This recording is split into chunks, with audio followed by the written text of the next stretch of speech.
You're listening to Digital Marketing Mondays. Each week, we bring you new and exciting content from around the marketing industry and help give you, the marketer, insights into what's happening. We'll offer our advice and share some takeaways to help you develop better strategies for your marketing. Ideally, this will also help you improve your ROI as well. So with that, let's tune into this week's episode. All right, Devin. So good morning. Good morning.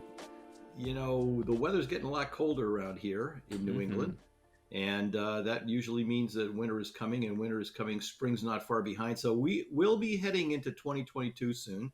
Personally, 2021, like 2020, has been an interesting and challenging year for many. These last couple of years have been very strange with COVID and all that.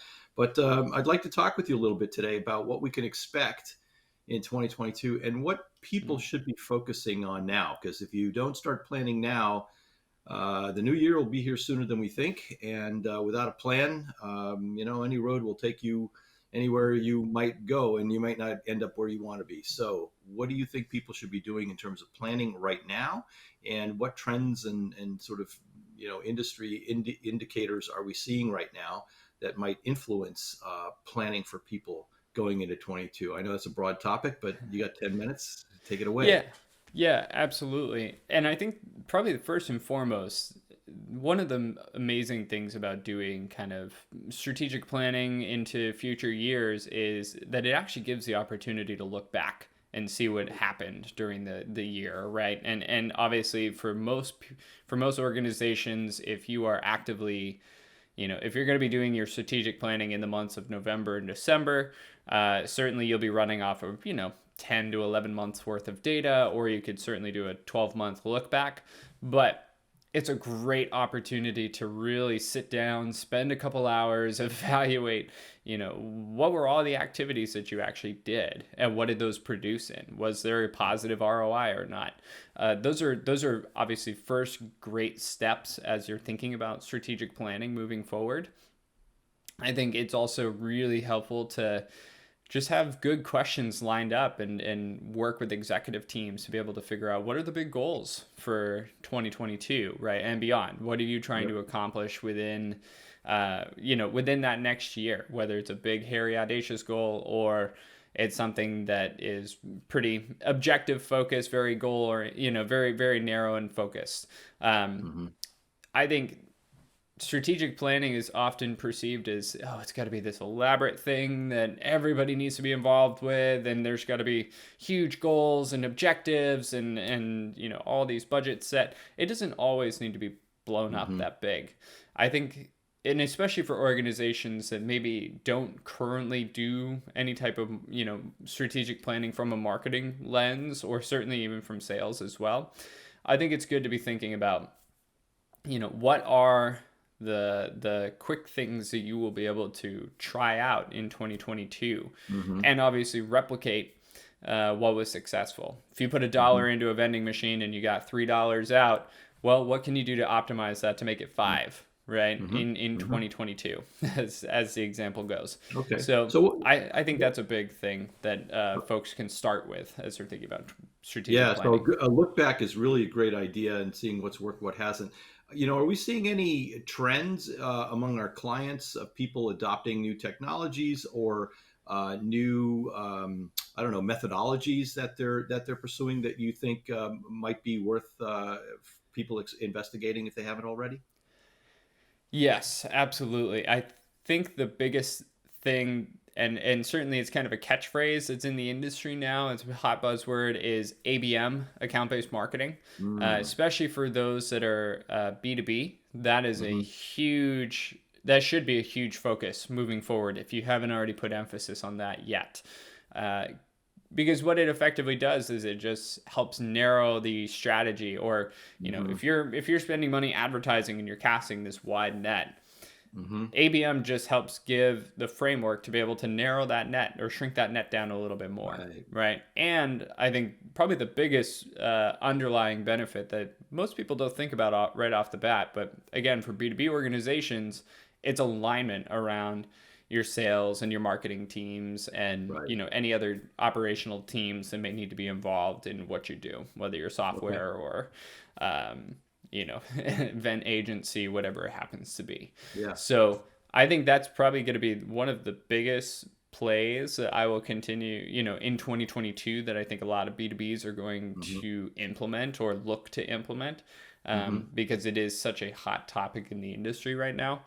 Okay. And there really stands to B2Bs stand to benefit from implementing something Hmm. like ABM, because Okay. again, it helps streamline the focus. It brings a little bit more alignment in on the teams, which, in even recent years, marketing has seemingly been off on its own little planet while sales is doing its own activities, and there's always headbutting involved, right? You're not, sales is complaining about marketing not driving the quality Right. leads, marketing's not complaining about good qualification information to get the right leads in the door.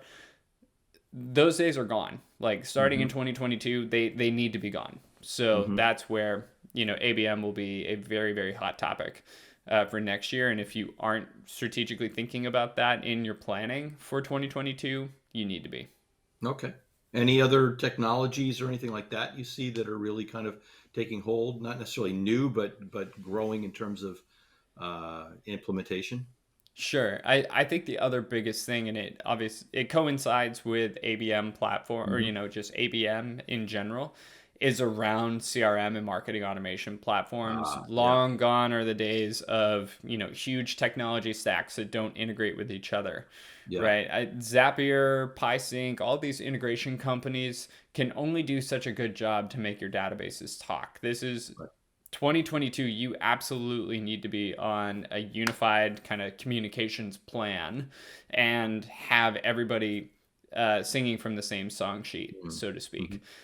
That's the only way that, I can foresee companies being like Yeah. really wildly successful in the future, is if Yeah. they're all Yeah. looking at the same information, they're all saying the same things, right? They're seeing the same piece of information. Marketing and sales should Hmm. absolutely be in alignment in terms of, what were the touch points that these people were having, right?